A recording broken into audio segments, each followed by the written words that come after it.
Mais à l'époque, on était un peu les rois du monde, c'est-à-dire que toute la banque était organisée pour satisfaire les besoins des banquiers privés, et on était effectivement très bien payés. Et la culture, c'était oui, c'était un peu le Far West parfois, hein. On allait à la chasse. Bonjour et bienvenue sur Basis Point. Aujourd'hui, on rencontre Ricardo Pairo, rédacteur en chef de Finance Corner, un média digital indépendant qui scrute la finance suisse avec un regard affûté et un ton qu'on pourrait qualifier de défiant et même insubordonné. Ce type ne laisse rien passer. Ancien gestionnaire de fortune, il s'est taillé une place toute particulière dans la communication financière entre journalisme indépendant et conseil stratégique. Mais ce serait trop simple, même réducteur, je dirais, de le résumer à sa casquette professionnelle. Ricardo, c'est un homme plein d'esprit. C'est aussi un passionné de la mer Égée, un romancier discret et un homme à la personnalité toute singulière. Charismatique pour certains, trop dérangeant pour d'autres. En tout cas, à l'approche de la saison des rapports annuels, il suffit d'un de ses postes pour faire trembler un comité exécutif. Et puis il y a cette question qui persiste, ce truc assez étonnant, de faire à la fois du journalisme et du conseil en communication. Certains crient au génie, d'autres au conflit d'intérêts. Évidemment, j'étais obligé de soulever cette question. Si vous aimez nos vidéos, n'oubliez pas de liker, commenter, partager, mais surtout, abonnez-vous pour ne rien rater. Mais bon, avant d'ouvrir ce dossier de la double casquette, il fallait que je lui demande. Franchement, Ricardo, pourquoi tant de haine? On sort de la saison des résultats annuels. Chaque année, c'est le même balai des résultats, la distribution de communiqués de presse et un point stressant, systématique, c'est Ricardo Pairo. Vous voulez dire stressant pour les banques, pas pour les lecteurs de Finance Corner, d'accord. En fait, c'est stressant parce que uniquement si les résultats sont mauvais. Si les résultats sont bons, il n'y a aucune raison d'être stressé, puisque moi, dans mes articles, je ne parle que des résultats très factuellement, sans vraiment faire de commentaires. Donc si ça monte, ça monte, ça baisse, ça baisse. On a l'impression quand même que quand vous recevez les annonces, vous prenez le communiqué de presse, vous le mettez à la poubelle et vous faites alors quelque chose qui est tout à votre honneur, mais que très peu de gens font finalement, c'est que vous plongez dans les chiffres. Vous ouvrez le rapport annuel et vous le lisez. Exactement, c'est-à-dire que des communiqués, j'en ai fait parce que j'étais de l'autre côté de la barrière pendant de nombreuses années, donc je sais bien qu'on va enjoliver les choses du mieux possible et mettre en avant certains points. Du coup, il y a énormément d'articles qui reproduisent ce qui est dans les communiqués. Et pour être un peu différent, il fallait faire quelque chose d'autre.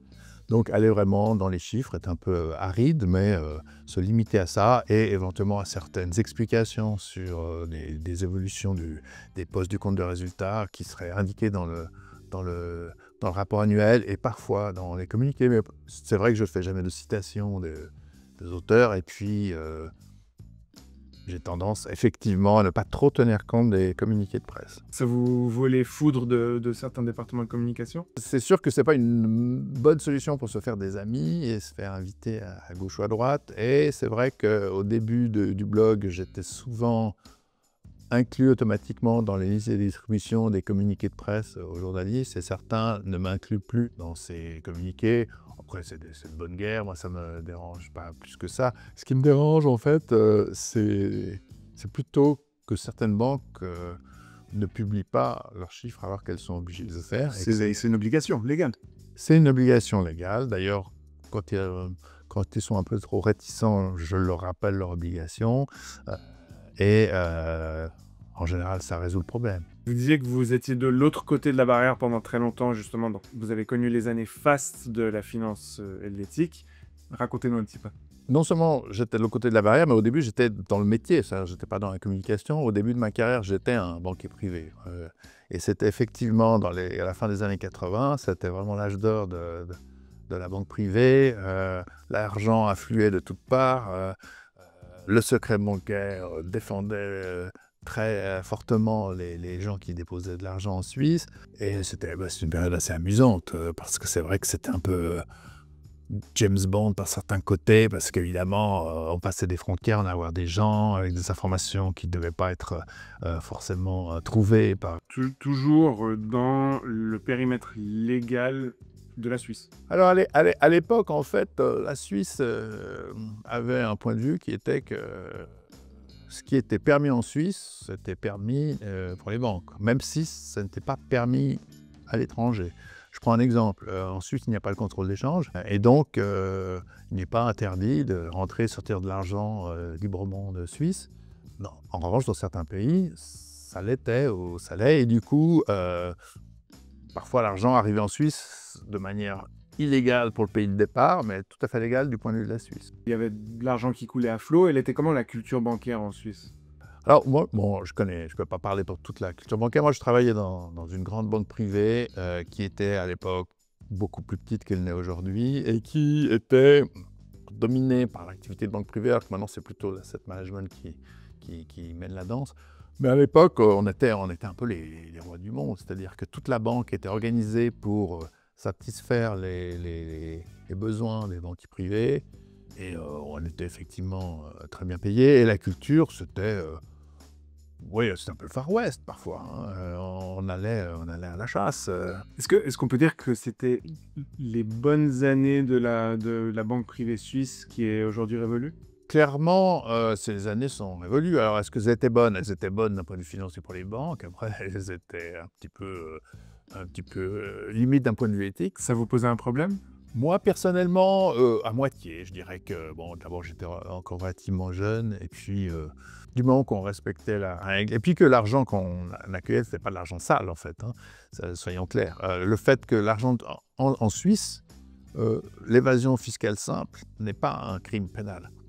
Du coup, c'est un oubli administratif, disons. Donc, si quelqu'un oubliait de déclarer quelque chose, mais que l'argent avait été gagné légalement, pour nous, ça ne nous posait pas vraiment de problème à l'époque. Mais bon, ces temps-là ont changé et la place financière, c'est un petit peu a changé d'orientation. Les autres diapasons de la communauté internationale et des pressions qui ont été faites sur le monde bancaire suisse. Ça ne s'est pas fait volontairement. Mais je crois que la banque, en Suisse, et dans les banques en particulier, mais en Suisse en général, quand il y a des règlements et qu'on accepte de les suivre, en fait, on le fait vraiment. Au contraire de parfois d'autres pays qui prétendent faire des choses, mais qui en réalité font comme ils veulent. Donc c'est le cas au Royaume-Uni, c'est le cas aux États-Unis, avec ces fameuses sociétés du Delaware, où c'est impossible de savoir qui est derrière. Mais bon. On est un petit peu les dindons de la farce aujourd'hui, de ce point de vue-là?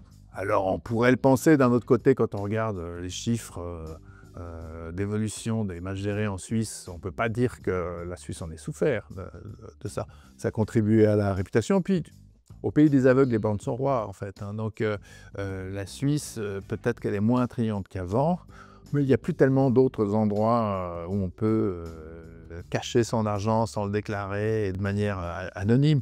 Si ces places existent, c'est des endroits qui ne sont pas très recommandables. Et donc, de toute façon, les clients des banques suisses, qui sont en général, pour la très grande majorité des entrepreneurs, des gens qui ont créé leur fortune tout à fait légalement, n'ont pas envie d'aller non plus dans cet endroit. Cet argent, la principale raison pour laquelle il est placé en Suisse, c'est pour la protection. Vous avez après transitionné vers des fonctions de communication. On va revenir sur cette décision personnelle, mais alors racontez-nous un petit peu, communiquer pour une banque. Vous avez décidé de le faire en brisant pas mal de codes. Alors, c'est sûr qu'à l'époque où j'ai fait ce changement, c'était considéré comme vulgaire par les banquiers privés de communiquer, qui n'avaient d'ailleurs même pas leur nom sur leur porte. C'est-à-dire qu'il y avait une plaque de laiton doré qui disait P. et compagnie, LO et compagnie. Alors ça c'était pour vraiment les banques traditionnellement genevoises de grandes familles protestantes, ou c'était toute l'industrie? Alors, disons, je parle uniquement des banques privées, c'est-à-dire les banques qui font de la gestion de fortune et pas des banques commerciales qui s'adressent au grand public. Toutes ces banques privées ne communiquaient pas, en fait. Il faut dire qu'à l'époque, il n'y avait déjà pas d'ordinateur personnel dans les banques. On communiquait peu, on était très manuel, on était encore à l'âge d'or, à l'âge de pierre, je dirais. L'âge d'or était l'âge de pierre de la communication et de la technologie. Il y avait des ordinateurs centraux, donc évidemment c'était informatisé, mais on ne pouvait pas, par exemple, faire une présentation pour un client. Et moi, je venais d'un autre monde, j'avais appris à utiliser l'ordinateur personnel quand j'ai commencé à la banque. Et j'ai commencé à faire des graphiques, des camemberts, et les gens me regardaient comme si j'étais un magicien. Mais c'est merveilleux, tu peux faire ça, comment est-ce que tu peux faire ça pour moi? Et du coup, je me suis dit: «Bah, il y a une demande, pourquoi ne pas la satisfaire?» Et pour être honnête, moi j'aimais bien rencontrer des gens, j'aimais bien rencontrer des clients et j'aimais bien leur faire plaisir et m'occuper bien d'eux. Mais en revanche, je suis moins intéressé par l'investissement. Savoir si IBM monte de 3 $ ou Coca-Cola baisse de 2, ça m'est un peu indifférent. Donc j'avais de la peine à me passionner pour ça. Et du coup, j'ai fait ce changement de carrière qui est une très mauvaise idée que je recommande à personne. C'est de passer d'être un centre de profit que tout le monde soutient et vénère et surtout ne fait tout pour éviter qu'il s'en aille en le payant grassement, à devenir un centre de coûts. C'est une très mauvaise idée. Mais vous y avez trouvé du plaisir, du sens. Vous avez pu laisser votre créativité s'exprimer de manière qui était totalement impossible dans le métier précédent. Alors on n'est pas non plus dans Diesel ou la créativité débridée, c'est pas les pubs pour Galaxus, hein. Mais quand même, c'est vrai qu'on a pu faire des choses qui n'existaient pas. Mais je me souviens très bien à l'époque où j'essayais de convaincre les associés que c'était une bonne idée de lancer des campagnes de publicité corporate. Et puis, le meilleur moyen d'arriver à un accord, c'est d'aller voir chacun des associés l'un après l'autre pour qu'ils soient déjà convaincus avant la séance. Et l'un d'eux, qui était un des plus jeunes, donc je me disais que peut-être il serait un peu plus réceptif, vraiment était très très réticent. Puis après une longue discussion, il a dit: bon, d'accord, mais il ne faudrait pas que les clients la voient. Alors c'est un peu paradoxal évidemment, parce que si on dépense beaucoup d'argent pour faire la publicité, normalement, c'est pour être vu. Et ça a marché du coup? Oui, alors ça marchait, c'était le début de l'internet. On a pu faire le premier site web de la banque, on a fait des magnifiques plaquettes, on a fait des publicités assez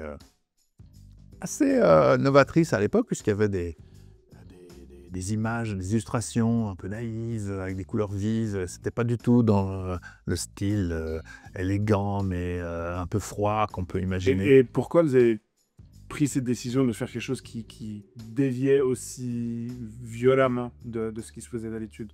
Quand on communique, l'idée c'est d'ajouter une couche que les gens ne connaissent pas. Parce que si on redit des choses que tout le monde sait déjà, finalement, ça ne sert à rien. Donc il fallait, tout le monde avait intégré, tout le monde savait qu'une banque privée, c'était sérieux, c'était rigoureux, c'était carré, c'était la Suisse, etc. Donc il fallait ajouter une dimension pour montrer qu'on n'est pas juste des gars en costume gris avec des cravates, on est aussi des gens chaleureux. Il fallait ajouter un peu de chaleur, c'est ça l'idée. Vous avez aussi contribué alors, à la communication externe, mais la communication interne aussi, la culture de l'entreprise. Et là aussi, vous avez pu élaborer quelques événements, quelques activités assez originales.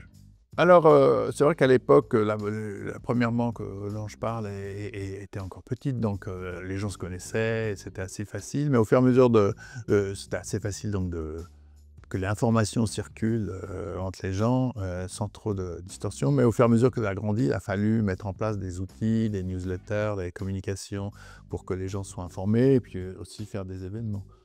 Mais là où ça a été le plus fort, ça a été dans la banque d'après, qui est une banque qui était une start-up dans le domaine financier à l'époque, et puis qui était un peu le maverick, pour employer un mot anglais. Donc, on n'avait pas de complexe, on avait à l'époque pas mal d'argent, et du coup, on a fait des campagnes de publicité qui étaient un peu décoiffantes, avec un impact assez fort, parce qu'il fallait quand même se faire entendre avec pas trop de moyens, donc il fallait faire un peu plus de bruit que les autres. Donc on a fait des campagnes avec des bandes dessinées, avec des slogans un peu choc. Et même à l'époque, je veux dire, pour une société financière, faire des choses comme ça avec de la bande dessinée, les gens ne prenaient pas pour un fou. Alors, fou non, mais il y a des gens qui trouvaient que c'était pas sérieux. Alors, ça se fait pas. C'est pas... Et nous, on voulait justement secouer le cocotier, donc on était assez contents d'avoir ce genre de remarques qui venaient en général, on va dire, de gens plutôt d'arrière-garde. Et donc, à l'époque, c'était l'époque où toute la banque privée suisse changeait, où le secret bancaire a disparu, où on a fait de la gestion plus pour la performance et pas dans un but simplement de... En fait, se renouveler pour presque une question de survie. On était à l'époque à l'avant-garde, et donc en réinventant la banque privée suisse, il fallait du coup communiquer d'une manière différente, parce que si on se prétend nouveau, différent, mais qu'on fait l'image qu'on donne est exactement la même que les autres, et on n'est pas cohérent, ils disent lequel des deux ment en fait, quand ils disent qu'ils sont différents ou quand ils montrent qu'ils sont comme les autres. Non, et qu'il fallait aligner les messages de communication avec la réalité derrière, qui était que vraiment on changeait les choses. Ricardo Pairo, le banquier, Ricardo Pairo, le directeur de communication, et après, il y a aussi eu et il y a toujours d'ailleurs, Ricardo Pairo, le consultant en communication. C'est trois changements assez importants dans la manière de laquelle on appréhende une carrière, dans les styles de vie. Pourquoi ce changement encore? Alors, je ne sais pas si c'est tel changement, en tout cas entre la deuxième et la troisième phase, c'est un changement presque naturel. Bon, il faut savoir qu'en tant que responsable de communication au sein d'une entreprise, on est la cible de tout le monde souvent, parce que ce qu'on fait est vu par tous, et la communication est un domaine assez subjectif et tout le monde a un avis. Donc, quand vous êtes un gérant de fonds, par exemple, et puis que votre fonds fait 5% de plus que l'indice, vous pouvez prouver objectivement par des chiffres que vous avez été bon. En revanche, quand vous faites de la publicité ou de la communication, prouver que ce que vous avez fait est bon, c'est difficile. Du coup, c'est très facile de...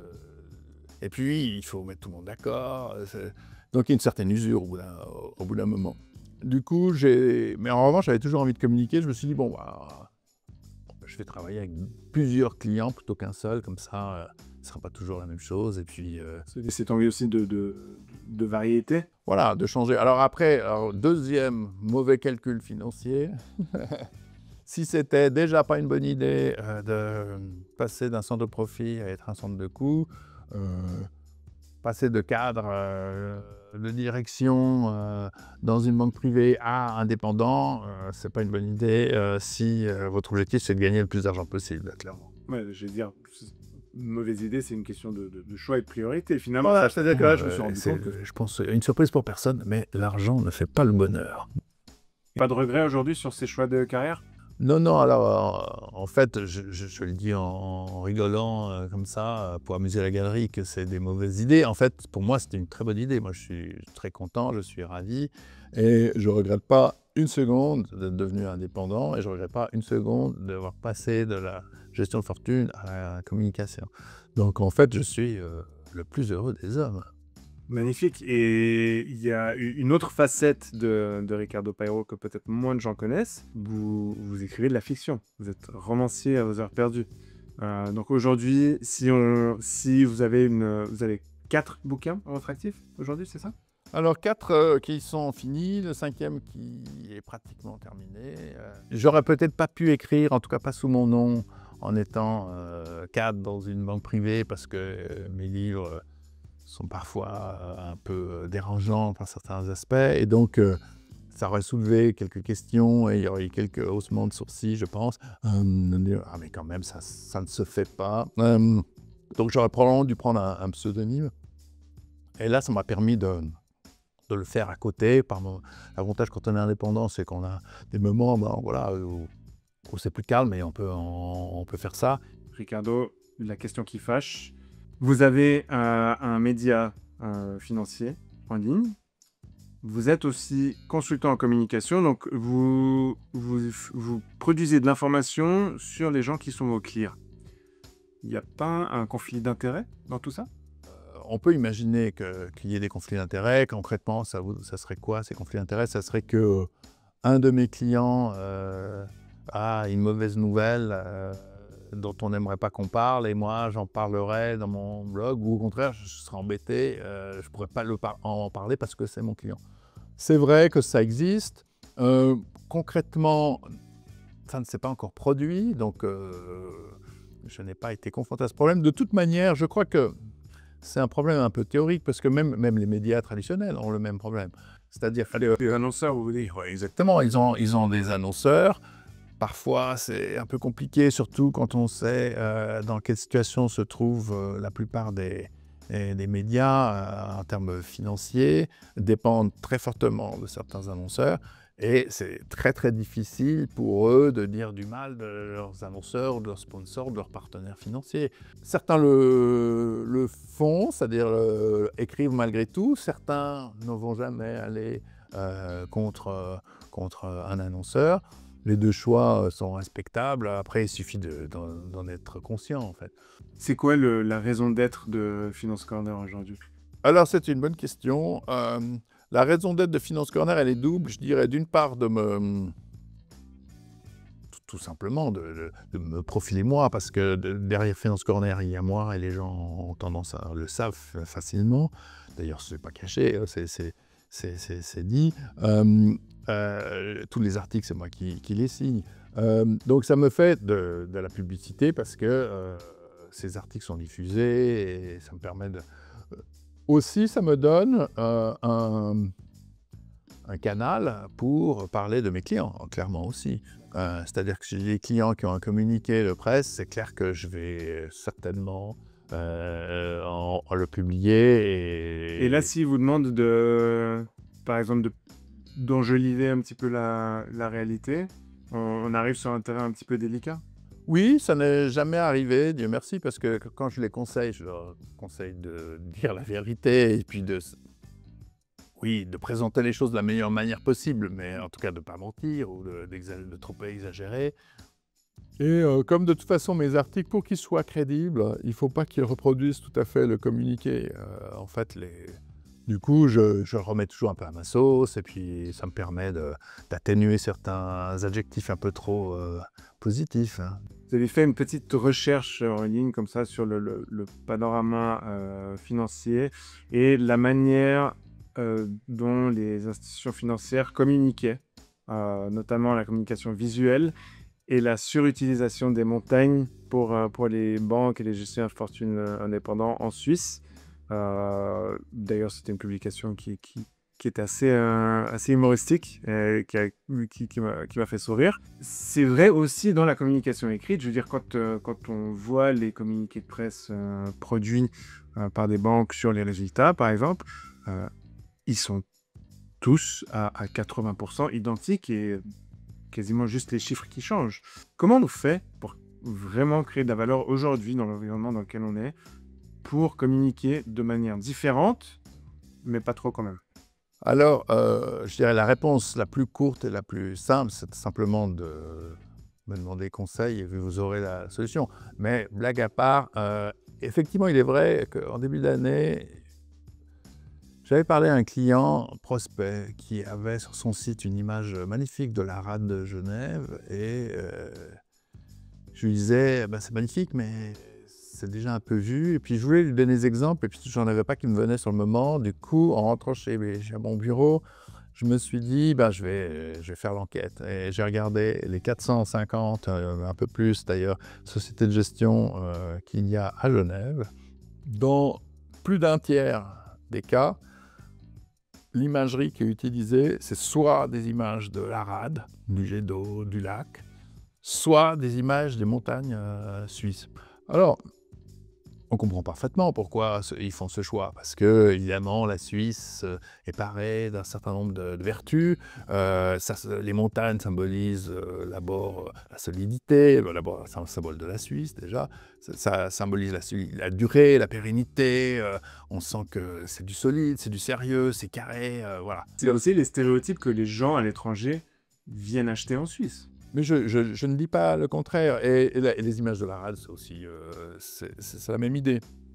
Le problème, il survient du fait que quand vous avez 450 sociétés qui font finalement peu ou prou la même chose, parce que finalement, la gestion de fortune, c'est difficile d'expliquer très brièvement en quoi ce que vous faites est différent des autres. Le problème, c'est que comme tout le monde dit la même chose, c'est une grande forêt de pins qui sont tous verts. Donc il faut peindre votre pin en rouge pour que quelqu'un vous voit.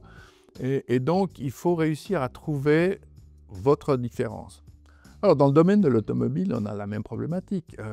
Une voiture, c'est 4 roues, un volant, des sièges, une carrosserie. Mais l'image de Porsche n'est pas du tout la même que l'image de Volvo, de Toyota ou de Tesla. Il faut trouver ce qui vous rend différent, en tout cas ce qui est compréhensible par les gens et qui vous distingue. Donc voilà, Porsche, ça va être un peu la performance, l'amour du pilotage, tandis que Toyota, c'est plus la voiture fiable qui ne va jamais poser de problème.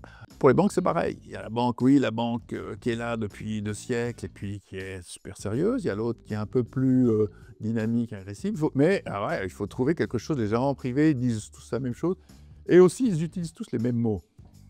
Et ça, c'est un autre problème, c'est que un mot, même s'il est très juste et qu'il est exactement le bon, au bout d'un moment, c'est comme un couteau, il s'émousse, il ne coupe plus.